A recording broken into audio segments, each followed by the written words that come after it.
मेरा नाम डॉक्टर हमरा इकबाल है और मैं एक होम्यो फिजिशियन हूँ। आज हम बात करेंगे एक ऐसे प्रॉब्लम के बारे में जिसमें अक्सर मरीज़ हमारे पास आते हैं लेकिन वजूहात पीछे कुछ और होती हैं।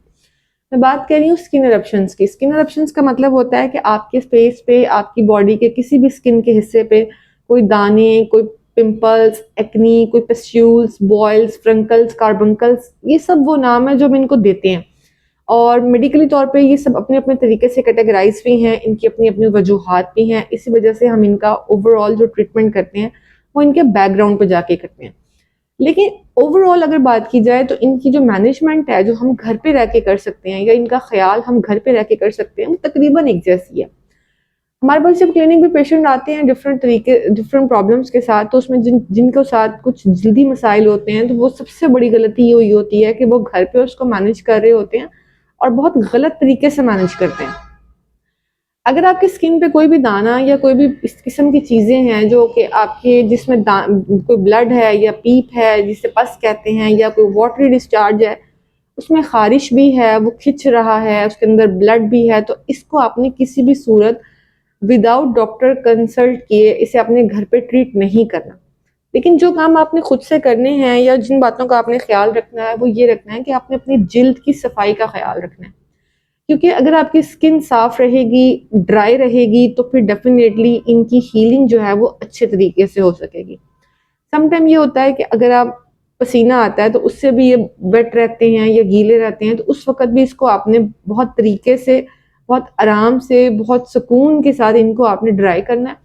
आम तौर पे ड्राई करने के लिए आपको एक साफ कपड़ा चाहिए या तौलिया चाहिए, और इसके लिए आपने उसके ऊपर इसको आराम से दबा-दबा के, बहुत ज़्यादा प्रेशर के साथ नहीं, हल्के हाथों के साथ आपने इसको साफ करना है। एज़ वेल एज़ इसके ऊपर कोई भी ऐसा फेस वॉश या कोई भी ऐसी केमिकल इस्तेमाल ना करें डॉक्टर से मशवरा किए बगैर, जो हो सकता है कि इसको थोड़ा इरिटेट करे, उससे आपको ख़ारिश के सिम्पटम पैदा हो, या जब वो ख़ारिश होगी तो फिर आप ख़ारिश करेंगे, तो उससे काम मज़ीद ख़राब होगा। दूसरी चीज़ आपने ये करनी है कि अगर इनके अंदर पीप या किसी किस्म का ब्लड या किसी किस्म का डिस्चार्ज है, तो इनको आपने अपने हाथों से स्क्वीज़ नहीं करना, मतलब आपने इनको फोड़ना नहीं है खुद से। सम टाइम लोग क्या करते हैं, कोई अपनी निडल लेते हैं, सुई लेते हैं और उससे उसको पिक कर लेते हैं। ये बहुत ही गलत प्रैक्टिस है। इससे आपका वो जो प्रॉब्लम है या वो जो दाना है, वो तो ठीक नहीं होगा, बल्कि वो बढ़ जाएगा, वो मसला ख़राब हो जाएगा। अगर वो खुद से रप्चर करता है, खुद से फटता है और वो मादा या वो जो पस है, वो बाहर निकलती है खुद से, तो फिर उसको आपने बहुत आराम से साफ़ करना है, लेकिन ज़बरदस्ती उसको बाहर नहीं निकालना।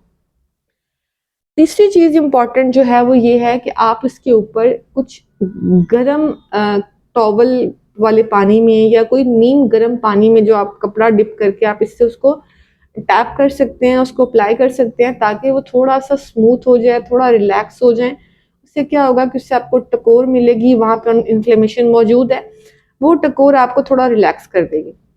एज़ वेल एज़ अगर आपको कोई बैंडेज करने की ज़रूरत है, तो डेफ़िनेटली ये बैंडेज डॉक्टर से कंसल्ट किए बगैर तो आप नहीं कर रहे। कोई ना कोई एंटीसेप्टिक या कोई ना कोई ऐसी केमिकल आपको दिया जा रहा है, मेडिसिन दी जा रही है, जो उसको हील करने में हेल्पफुल होगा, तो आपने उसको बहुत अच्छे जेंटल हाथों से ही उसको बैंडेज करना है या उसकी ड्रेसिंग करनी है। एज़ वेल एज़ अपनी पर्सनल हाइजीन का भी ख़्याल रखें। पर्सनल हाइजीन का मतलब ओवरऑल बॉडी की भी सफाई का ख़्याल रखें। अब इसमें कुछ चीज़ें ऐसी हैं जिसमें हमें ख़ास तौर पे खाने-पीने को लेकर या कुछ लाइफ़स्टाइल केयर जो होती हैं, वो भी करना ज़रूरी है। सबसे पहले तो बात ये है कि इस कंडीशन में सबसे पहले पानी का इंटेक बढ़ा दें, क्योंकि पानी जो होता है ये आपकी इस किस्म के जो डिस्चार्जेज़ हैं या इस किस्म के जो फ्लूइड्स हैं, जो आपकी बॉडी में अबनॉर्मल बन रहे हैं, उसे किसी हद तक बैलेंस करने में हेल्प करता है।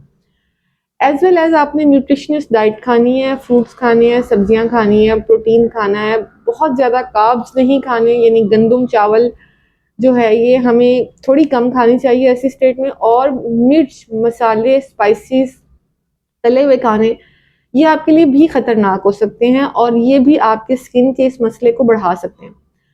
इफ़ इन दैट केस अगर आप डायबिटिक हैं, तो फिर डेफ़िनेटली आपने बिल्कुल घर पे कोई भी इस किस्म की प्रैक्टिस नहीं करनी कि जो आपके डायबिटीज़ से रिलेटेड है। आपने इसको फ़ौरन डॉक्टर से कंसल्ट करना है और फिर उसके अकॉर्डिंग उसका ट्रीटमेंट करना है, और केयर भी आपने उसी के अकॉर्डिंग करनी है। क्योंकि डायबिटीज़ के केसेस के अंदर अगर आपको कोई इस किस्म के स्किन इरप्शंस हो रहे हैं, तो फिर ये प्रॉब्लम कभी भी एक्सटर्नल एप्लीकेशन यानी ऊपर दवाइयाँ लगाने से मुकम्मल हल नहीं होंगी जब तक कि आप अंदर अपनी शुगर को कंट्रोल नहीं करते। क्या चीज़ें ऐसी हैं जिसमें अगर आपको दाने या इस किस्म की स्किन के कोई इरप्शंस हैं तो आपको डॉक्टर के पास लाजमी जाना है।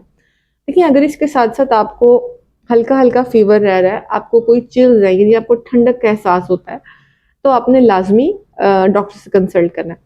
एज वेल एज आपने देखना है कि आपके जो फेस का या आपकी स्किन का वो एरिया जहाँ पे वो इफेक्टेड पार्ट है उसमें कितनी रेडनेस है। अगर वो रेडनेस बढ़ रही है, उसमें पेन बढ़ रहा है, उसमें स्वेलिंग बढ़ रही है यानी सोजिश बढ़ रही है और वो रेड से डार्क ग्रे ब्लैक की तरफ जा रहा है, ब्लू की तरफ जा रहा है, तो फिर आपने डॉक्टर से लाजमी कंसल्ट करना है। इसे घर पे ट्रीट नहीं कर सकते हम लोग, क्योंकि जब ये रेडनेस से ब्लू या ब्लैकिश की तरफ जाएगा तो ये चीज़ खतरनाक हो सकती है, इनफैक्ट होती है।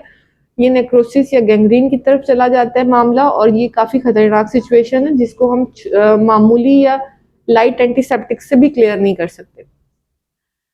अगर मैं होम्योपैथिक ट्रीटमेंट की बात करूं कि क्या हमारे पास होम्योपैथिकली कोई ऐसी मेडिसिन हैं जो कि ऐसे केसेस को कवर करती हैं, तो बहुत अच्छे तरीके से कवर करती हैं। उसी तरह से हम कॉज पे काम करेंगे। कॉजेज बहुत इंपॉर्टेंट होती हैं, मेन वजह जो भी होगी हम उसी पे काम करेंगे ज़्यादा, और उसके साथ साथ फिर हम टोटलिटी ऑफ सिम्टम्स यानी सिम्टम्स की बेस पे हम ऐसी मेडिसिन देंगे जिससे आपके जो स्किन के eruptions हैं, ये जो दाने हैं, पिंपल्स हैं, ये सारे कंट्रोल में रहते हैं। Thank you. This is all about the skin eruption। अगर आपको मेरी वीडियो अच्छी लगी है तो please like, share and subscribe. जज़ाकल्लाह।